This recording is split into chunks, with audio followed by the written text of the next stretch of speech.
Guys आज हम करेंगे theorem number 4 class 9 chapter number 12। और अगर आपने इसका थ्योरम नंबर 1, 2 एंड 3 अगर समझना है तो आप मेरे यूट्यूब चैनल पर जाकर समझ सकते हैं। और उसके ऊपर मैंने चैप्टर नंबर 1 की 1.1 भी करा दिया, आप वो भी समझ सकते हैं। और आप मेरी मज़ीद वीडियोस को देखने के लिए आप मेरे चैनल को सब्सक्राइब करें और बेल आइकन को क्लिक करें ताकि नोटिफिकेशंस आपके पास मेरी आती रहें। आज का हमारा लेसन है थ्योरम नंबर 4 चैप्टर नंबर 12। इसकी स्टेटमेंट है एनी पॉइंट, कोई point on the right on the bisector of an angle is equidistance from its arms. क्या कोई पॉइंट राइट बाइसेक्टर, इधर राइट बाइसेक्टर का जिक्र नहीं है, इधर बाइसेक्टर का जिक्र है। ऑफ एन एंगल, एक एंगल, ये जो इसकी आज इसकी डायग्राम है इसके अंदर बना हुआ है एंगल। इसके ऊपर एंगल बना हुआ है एक जो कि तकरीबन 70 डिग्री को शो कर रहा है। ऑफ 70 नहीं 90 of an angle is equidistance from its arm.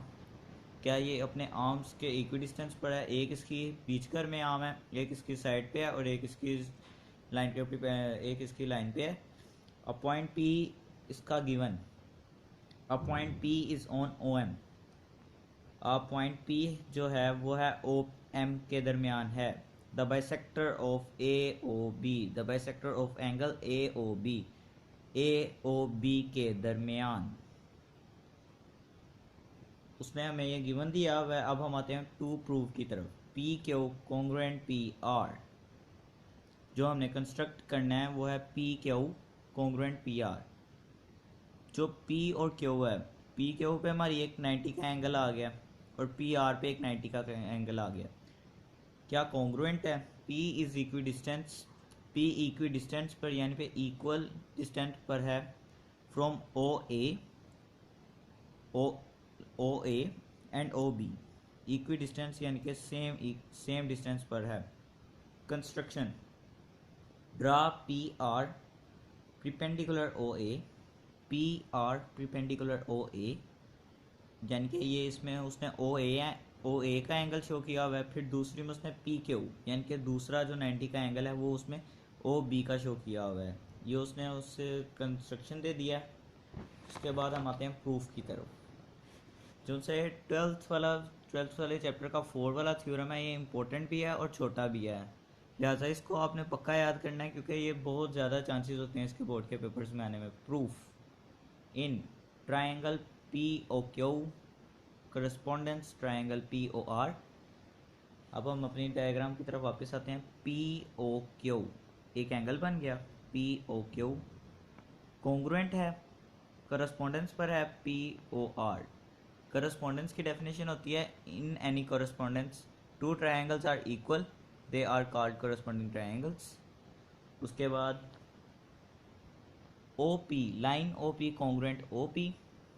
जो लाइन ओ पी है वो एंगल ए बी में भी है, एंगल ओ ए में भी है और ओ बी में भी है। ये ओ फिर ओ पी में भी आ गई, ओ पी उसमें भी आ गई, ये हमारी कॉन्ग्रुएंट आ गई और ये दोनों में होने की वजह से हमारी कॉमन हो गई। अब आ गया angle, angle P Q O congruent angle P R ओ।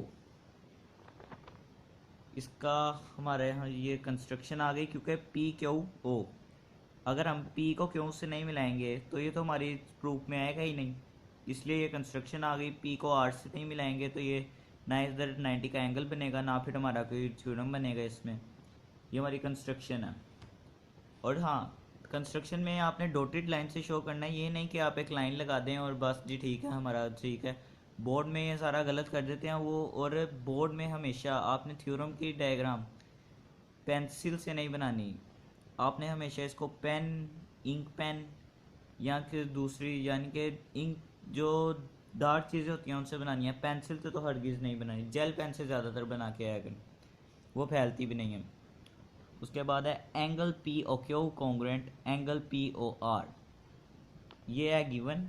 गिवन की तरफ आते हैं। पी गिवन में उसने बताया भी हुआ है P is on O M the bisector of angle A O B. ये उसने हमें P O Q angle P O R हमें गिवन आ गया। ये जो 3 डॉट्स हैं इसके साइड पे ये होते हैं सिंस का निशान होता है। Angle P O Q congruent P O R, इधर हमारी 2 एंगल और एक साइड्स इक्वल आ गई। ये हमारा SAA पोस्टुलेट आ गया।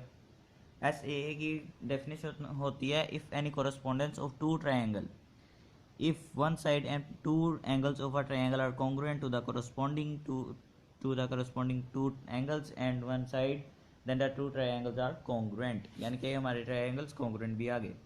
hence PQ congruent PR, corresponding side of congruent triangles, corresponding sides की वजह से हमारे ये PQ congruent PR आ गया। PQ congruent PR to prove जो हमने करना था, ये हमारा थ्योरम ख़त्म हो गया।